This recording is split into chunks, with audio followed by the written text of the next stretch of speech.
Assalamualaikum warahmatullahi wabarakatuh. Allahumma sholli ala Muhammad wa ali Muhammad. Hai teman-teman, apa kabarnya? Kita jumpa lagi di pembelajaran PPKN. Kita akan membahas kedaulatan Negara Kesatuan Republik Indonesia. Tujuan pembelajaran kali ini adalah agar teman-teman mengetahui tentang kekuasaan dan kedaulatan Negara Kesatuan Republik Indonesia, dan juga nanti pembelajaran ini bisa dijadikan bekal untuk teman-teman sekalian dalam memimpin Indonesia di masa yang akan datang. Bagaimana teman-teman, sudah siap? Yuk kita mulai. Teman-teman, kita sekarang akan membahas tentang kedaulatan Negara Kesatuan Republik Indonesia. Namun, sebagai sebuah pengantar, alangkah baiknya kita bahas terlebih dahulu tentang hakikat dan teori kedaulatan. Apa itu pengertian kedaulatan? Secara bahasa, kedaulatan berasal dari bahasa Arab, yaitu kata daulah yang memiliki arti kekuasaan. Jadi, secara sederhana, kedaulatan itu adalah kekuasaan tertinggi atas suatu pemerintahan negara. Teman-teman pasti sering mendengar kata kedaulatan rakyat. Itu artinya bahwa rakyat adalah pemegang kekuasaan tertinggi dalam kehidupan bermasyarakat dan bernegara. Kedaulatan pun memiliki sebuah sifat dasar. Apa saja sih sifat dasar kedaulatan itu? Yang pertama adalah asli. Apa itu asli? Asli itu tidak berasal dari kekuasaan yang lebih tinggi. Yang kedua adalah permanen, yang artinya ada selama negara itu ada.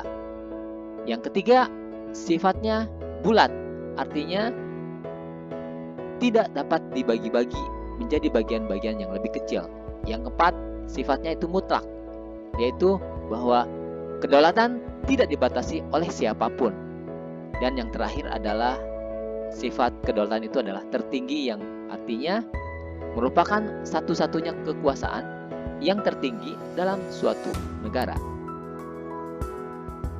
Ya, teman-teman, kita akan membahas tentang teori kedaulatan. Pertanyaannya adalah, siapa sih pemilik kedaulatan negara itu? Di dalam ilmu sosial, bahwa teori kedaulatan itu dibagi dalam beberapa kategori. Ada teori kedaulatan Tuhan, ada juga teori kedaulatan raja, teori kedaulatan negara, teori kedaulatan hukum, dan teori kedaulatan rakyat. Jadi, pemilik kedaulatan bisa dimiliki oleh Tuhan, oleh raja, oleh negara, oleh hukum, bahkan oleh rakyat sekalipun. Ya, kita akan bahas satu persatu tentang teori kedaulatan ini. Yang pertama adalah teori kedaulatan Tuhan. Nah, teori ini merupakan teori kedaulatan yang pertama dalam sejarah. Teori ini mengajarkan bahwa negara dan pemerintah mendapatkan kekuasaan tertinggi dari Tuhan sebagai asal dari segala sesuatu atau causa prima. Teori ini sudah ada sejak abad ketiga dan dikemukakan oleh seorang teolog bernama Augustinus yang menyatakan bahwa kekuasaan yang berasal dari Tuhan diberikan kepada orang-orang terpilih seperti kepada seorang raja sebagai wakil Tuhan di muka bumi ini.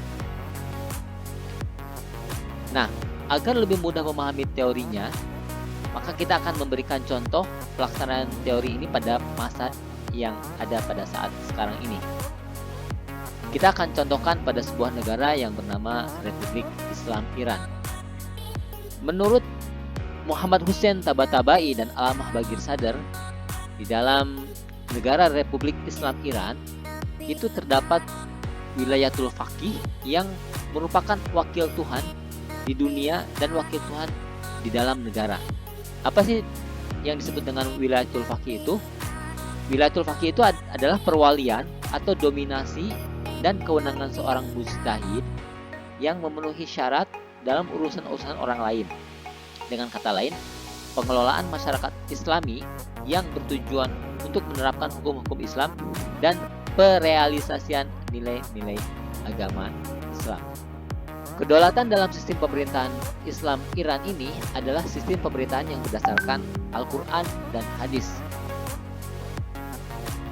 Kemudian dibangun dengan prinsip-prinsip keimamahan yang berpijak pada keadilan dan kebenaran serta pembelaan kepada kaum lemah dan penentangan kepada kezaliman menurut syariat Islam.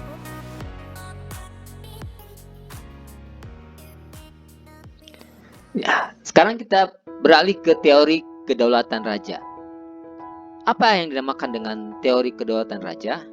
Yaitu bahwa pemilik kedaulatan adalah raja karena raja merupakan perwakilan Tuhan di dunia. Teori ini dikemukakan oleh seorang tokoh yang bernama Niccolo Machiavelli di abad ke-14.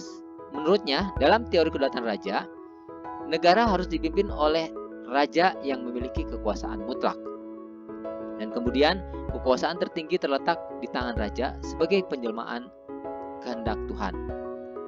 Namun kenyataannya bahwa kedaulatan raja ini cenderung berkuasa dengan cara yang sewenang-wenang. Teori kedaulatan negara. Apa yang dimaksud dengan teori kedaulatan negara? Yaitu kedaulatan tidak terletak pada Tuhan, tetapi terletak pada negara. Karena negaralah yang menciptakan hukum, jadi semua tunduk kepada negara.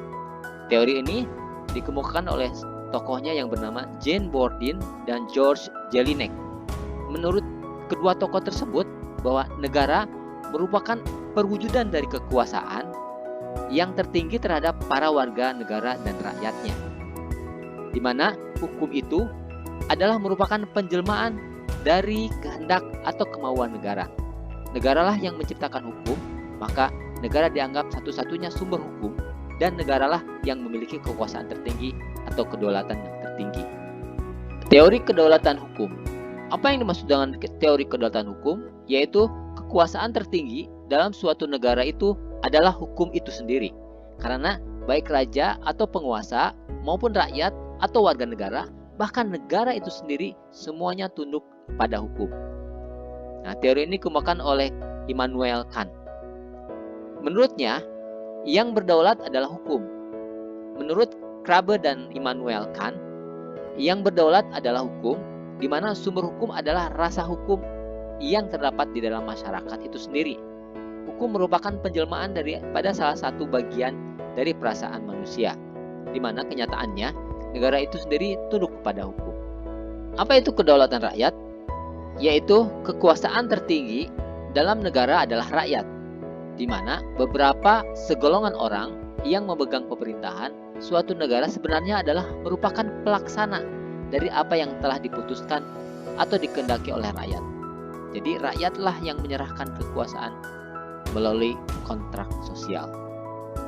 Nah, tokohnya adalah J.J. Rousseau dan Immanuel Kant.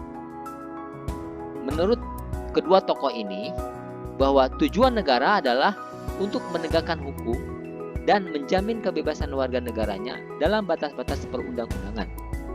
Yang berhak membuat undang-undang adalah rakyat, sehingga undang-undang adalah merupakan penjelmaan kehendak rakyat. Hal ini berarti rakyatlah yang memiliki kekuasaan tertinggi dalam negara. Terima kasih teman-teman telah menyimak video ini, dan sekian pembelajaran kita kali ini. Alhamdulillahirabbil alamin. Allahumma shalli ala Muhammad wa ali Muhammad. Assalamualaikum warahmatullahi wabarakatuh. Salam merdeka.